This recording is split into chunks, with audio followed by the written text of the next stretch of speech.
તાલુકામાં તલાટીઓની ગેરહાજરીથી વિદ્યાર્થીઓ પરેશાન। ધોરણ 10નું અને ધોરણ 12નું બોર્ડ દ્વારા પરિણામ જાહેર કરવામાં આવ્યું હતું। વિદ્યાર્થીઓને હાલમાં ધોરણ 10 અને 12માં તેમજ ઉચ્ચ અભ્યાસક્રમ માટે એડમિશન મેળવવા માટે આવક તેમજ જાતિના પ્રમાણપત્ર, નોન ક્રિમિનલ જન્મના પ્રમાણપત્રોની જરૂરિયાત હોય, પરંતુ ચુડા તાલુકાના અનેક ગામડાઓમાં તલાટીઓની સતત ગેરહાજરીથી વિદ્યાર્થીઓ મહા મુશ્કેલીમાં મુકાયા છે। તલાટી કમ મંત્રીઓ માત્ર 1 કે 2 કલાક જ ગ્રામ્ય કક્ષાએ હાજર રહેતા હોય તેવી અનેકવાર ફરિયાદો ઉઠી છે, પરંતુ પરિણામ શૂન્ય આવ્યું છે। તેમજ જન્મના કોરા દાખલાઓની સ્ટેશનરીની મિસમેનેજમેન્ટના કારણે અછત જોવા મળી રહી છે। ત્યારે હાલ વિદ્યાર્થીઓ તેમજ વાલીઓ ચુડા તેમજ આજુબાજુના ગ્રામ્ય વિસ્તારોમાં ધરમધક્કા ખાઈને પરેશાન થઈ રહ્યા છે। ત્યારે આ અંગે ચુડા ટીડીઓને રજૂઆત કરતા 8 થી 10 દિવસ સુધી જન્મના કોરા પ્રમાણપત્ર ઉપલબ્ધ કરાવવા માટે જણાવ્યું છે।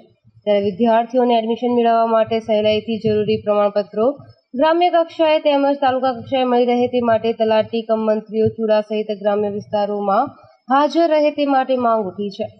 આજરોજ મળતી માહિતી મુજબ ચુડા તાલુકામાં એટલે કે સમગ્ર ગુજરાતમાં 1 થી 12નું પરિણામ આવી ચૂક્યું છે। ત્યારે ચુડા તાલુકાના તમામ વિદ્યાર્થીઓને જન્મનું પ્રમાણપત્ર અને અનેક દાખલાની જરૂરિયાત હોવાથી જે ગ્રામ પંચાયતે દાખલા કઢાવવા જાય છે, ત્યારે ચુડા તાલુકાના ગ્રામ પંચાયતમાં તલાટી કમ મંત્રીઓની પાંખી હાજરી હોવાના કારણે આ દાખલા કાઢવા માટે ખૂબ મોટી મુશ્કેલીઓનો સામનો કરવો પડે છે।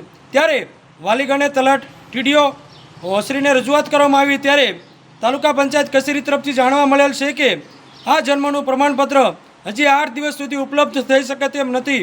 ત્યારે મારી ટીડીઓ અને મામલતદારશ્રીને નમ્ર વિનંતી છે કે આ જન્મનું પ્રમાણપત્ર તાત્કાલિક ધોરણે ઉપલબ્ધ કરવામાં આવે, તેમજ આપના તમામ તલાટી કમ મંત્રીશ્રીને તાકીદે સૂચના આપવામાં આવે કે જ્યાં સુધી વિદ્યાર્થીઓનું એડમિશનનું કામ પૂરું ના પડે ત્યાં સુધી તમામ તલાટી કમ મંત્રી પોતાના ગ્રામ પંચાયતના હેડક્વાર્ટર ઉપર ફરજિયાત હાજરી આપે એવી આશા રાખીએ છીએ।